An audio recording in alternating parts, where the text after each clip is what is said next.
Dear students, Habib Niazi is in front of you.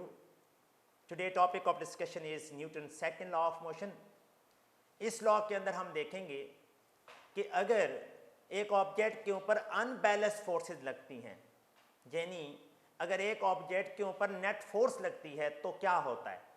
Obviously जब किसी object के ऊपर नेट फोर्स लगती है तो अगर object in the state of rest है तो वो मोशन में आ जाता है, और अगर एक object in the state of motion है तो उसके मोशन की जो एक्सेलरेशन है वो चेंज हो सकता है या डायरेक्शन चेंज हो सकती है। आज हम Newton second law of motion को इन डिटेल स्टडी करेंगे, तो चलते हैं अपने लेक्चर की तरफ। Newton second law of motion को डिस्क्राइब करने से पहले हम इस स्टेटमेंट को ध्यान से देखते हैं। Newton first law of motion is a special case of Newton second law of motion. कैसे? Newton first law of motion में हमने पढ़ा था when there is no net force acting on the body, a body at rest will remain at rest, a body moving will continue its motion with constant speed, यानी acceleration zero होगा। Newton के first law of motion में हमने पढ़ा कि जब net force नहीं लगेगी तो क्या होगा। सेकेंड लॉ ऑफ मोशन में हम पढ़ते हैं कि जब नेट फोर्स लगेगी तो क्या होगा। तो नेट फोर्स जब किसी ऑब्जेक्ट के ऊपर लगती है तो उसमें एक्सेलरेशन प्रोड्यूस होता है। जितनी ज़्यादा नेट फोर्स लगती है उतना ज़्यादा एक्सेलरेशन प्रोड्यूस होता है। It means when a net force acts on a body it produces acceleration in the body. This acceleration is directly proportional to net force. ये नेट फोर्स के डायरेक्टली प्रोपोर्शनल है। इसको हम ऐसे भी लिख सकते हैं कि acceleration is directly proportional to net force. ये हमारा फर्स्ट पार्ट है। एक्सेलरेशन की बात करते हैं। And when a net force acts on a body it produces acceleration in the body. This acceleration is directly proportional to net force and inversely proportional to mass of the body. ये दो parts हैं हमारे पास। Newton के second law के दो parts हैं। Net force का मतलब है अनबैलेंस फोर्सेस। फर्स्ट लॉ में बैलेंस फोर्सेस का इफेक्ट दिखाया गया था और सेकेंड लॉ में अनबैलेंस फोर्सेस का इफेक्ट दिखाया जा रहा है। हम पढ़ चुके हैं कि बैलेंस फोर्सेस के नतीजे में एक्सेलरेशन प्रोड्यूस नहीं होता और अनबैलेंस फोर्सेस के नतीजे में एक्सेलरेशन प्रोड्यूस होता है। अब क्वेश्चन ये है कि अनबैलेंस फोर्सेस के नतीजे में जो एक्सेलरेशन प्रोड्यूस होता है वो कितना होता है। हम उसकी मैग्नीट्यूड कैसे फाइंड करते हैं। हम इसको दो पार्ट्स में डिवाइड कर रहे हैं। जितनी ज़्यादा नेट फोर्स लगेगी उतना ज़्यादा एक्सेलरेशन प्रोड्यूस होगा। Acceleration is directly proportional to net force. Acceleration is inversely proportional to mass of the body. दोनों को हम इकट्ठे करते हैं, दोनों रिलेशंस को। तो ये रिलेशन कुछ इस तरह बन जाएंगे, दोनों रिलेशन। अब ये है साइन ऑफ प्रोपोर्शनैलिटी। इसको हम इक्वालिटी में जब कन्वर्ट करते हैं तो इस साइड को मल्टीप्लाई करते हैं किसी कांस्टेंट के साथ, f ओवर m। यहां पे कांस्टेंट जो है वो k लगा देते हैं, f ओवर m। k की वैल्यू जो है हम यूनिट ले लेते हैं, k की वैल्यू 1 ले लेते हैं, तो ये बनेगा 1 f over m। k constant है, इसकी वैल्यू 1 ही है। तो ये वाला जो हमारे पास इक्वेशन बनी है ये a is equal to f over m। तो अगर हम यहाँ से f निकाल लें, m इधर आके मल्टीप्लाई हो जाएगा, f is equal to M A. This is mathematical form of second law of motion. ये मैथमेटिकल फॉर्म है। इसको हम मुख्तलिफ किस्म के न्यूमेरिकल सॉल्व करने के लिए यूज़ करते हैं। Newton second law of motion में हम फोर्स को देखें तो हम फोर्स का यूनिट भी डिफाइन कर सकते हैं। फोर्स का यूनिट क्या है? फोर्स का यूनिट है न्यूटन। फोर्स का यूनिट न्यूटन है। हम प्रीवियसली इसको डिस्कस कर चुके हैं। अब हम यहाँ से न्यूटन को डिफाइन करते हैं। फोर्स का यूनिट है न्यूटन, मास का यूनिट है किलोग्राम और एक्सेलरेशन का यूनिट है मीटर पर सेकेंड स्क्वायर। जब भी किसी यूनिट को हमने डिफाइन करना होता है हमारे पास सबसे पहले फार्मूला होना चाहिए। उस फार्मूला के अंदर जितनी भी क्वांटिटीज यूज हुई हैं उनके हम यूनिट्स लिख देते हैं। तो अगर हमने 1 न्यूटन को डिफाइन करना है तो हर एक क्वांटिटी के साथ 1 लगा देते हैं। तो न्यूटन की डेफिनेशन देखिएगा, 1 Newton is a force, 1 Newton is a force, 1 Newton का n समाल लिखना है, 1 न्यूटन इज अ फोर्स। ये कौन सी फोर्स है? That produces an acceleration of कितना? N acceleration of 1 metre per second square. किसमें? 1 न्यूटन एक फोर्स है जो कितना एक्सेलरेशन प्रोड्यूस करती है? 1 मीटर पर सेकंड स्क्वायर। किसके अंदर प्रोड्यूस करती है? इन अ बॉडी ऑफ मैस कितना? 1 kg। ये है 1 न्यूटन की डेफिनेशन। ये डेफिनेशन कैम्ब्रिज में आ जाती है, इसको हमने याद करना है। 1 Newton is a force that produces an acceleration of 1 metre per second square in a body of mass 1 kg। Newton second law of motion की स्टेटमेंट, इसकी मैथमेटिकल फॉर्म। और इसका फ़ायदा क्या है? हम फोर्स को क्वांटिफाई कर देते हैं, फोर्स के यूनिट को पढ़ लेते हैं। ये फोर्स का यूनिट हमने डिफाइन कर लिया। अगर देखा जाए तो ये जो हमारे पास फार्मूला है, ये हमें वेट को स्टडी करने में और वेट को डिफाइन करने में भी काम आता है। वेट क्या होता है? अब हम यहाँ पे वेट के बारे में लिखते हैं। वेट भी बेसिकली एक फोर्स होती है। Gravitational pull of the earth on a body is called weight. ये वेट है। वैसे फोर्स जो होती है, फोर्स क्या होती है? ma। जब कोई बॉडी ग्रेविटेशनल फील्ड के अंदर फ्री फॉल कर रही होती है तो यही जो एक्सेलरेशन है उसको g से डिनोट किया जाता है। तो हमारे पास वेट का फार्मूला क्या बन जाता है? वेट का फार्मूला बन जाता है mg। g है ग्रेविटेशनल एक्सेलरेशन। इसकी वैल्यू कंफर्म होती है। अगर ऑब्जेक्ट ऊपर जा रहा है तो g की वैल्यू होती है -10 मीटर पर सेकंड स्क्वायर। वैसे 9.8 मीटर पर सेकंड स्क्वायर होती है, लेकिन हम न्यूमेरिकल्स में 10 भी यूज कर लेते हैं।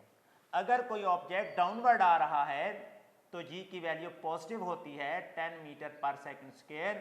क्यों? जहाँ पे ग्रेविटेशनल पुल के ऑपोजिट जा रही है ऑब्जेक्ट और यहाँ ग्रेविटेशनल पुल की डायरेक्शन में ऑब्जेक्ट आ रहा है। तो सेकेंड लॉ ऑफ मोशन में हमने क्या स्टडी किया? सबसे पहले हमने एक्सप्लेन किया कि Newton first law of motion second law of motion का स्पेशल केस है। नेट फोर्स नहीं लगती तो एक्सेलरेशन कांस्टेंट होता है। जीरो की वैल्यू कांस्टेंट को शो करती है। हम कह सकते हैं कि जब बैलेंस फोर्सेज लगती हैं तो एक्सेलरेशन कांस्टेंट होता है, यानी जीरो होता है।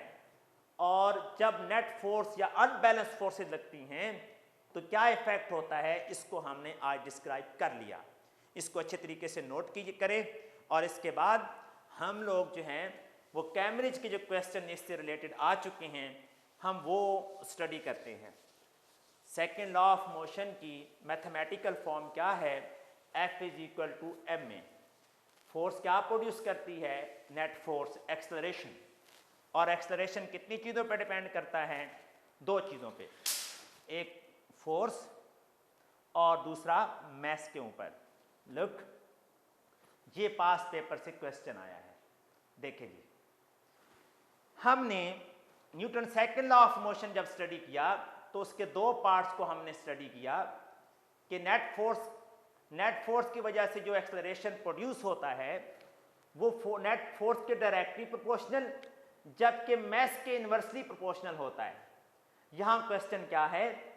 2 छोटी छोटी लॉरीज हैं, ट्रॉलीज हैं। एक ट्रॉली X है और एक Y है। X and Y are joined with the help of spring. Trolley X has twice the mass of trolley Y.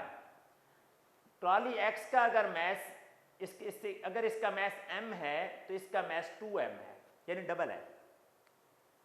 अगर मैस डबल हो जाए तो एक्सेलरेशन क्या हो जाता है? हाफ हो जाता है।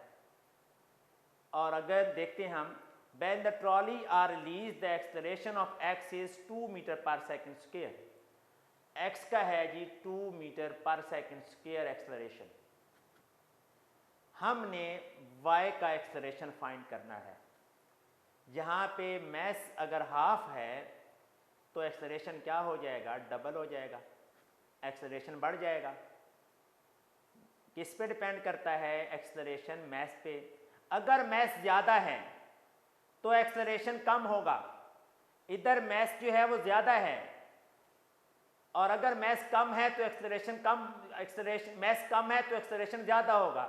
यहाँ मैस कम है, मैस कम है तो एक्सेलरेशन ज़्यादा होगा, यहाँ मैस ज़्यादा है तो एक्सेलरेशन कम होगा। इन्वर्सली प्रोपोर्शनल हैं दोनों। x का बताया गया है acceleration 2 metre per second square है, y का फाइंड करना है तो यकीनन y में एक्सेलरेशन उसका डबल होगा, क्योंकि मैस जो हाफ है। तो करेक्ट ऑप्शन कौन सी बनेगी, डी वाली। नेक्स्ट न्यूमेरिकल क्वेश्चन है, फ्रिक्शन को हमने कांस्टेंट रखना है इस न्यूमेरिकल में। हम लोग इसको फाइंड करते हैं जी। कैलकुलेटर अपना निकाल लें, कैलकुलेटर निकाल लें ताकि मैं आपसे कैलकुलेशन पूछूं तो आप मुझे बताते जाएं।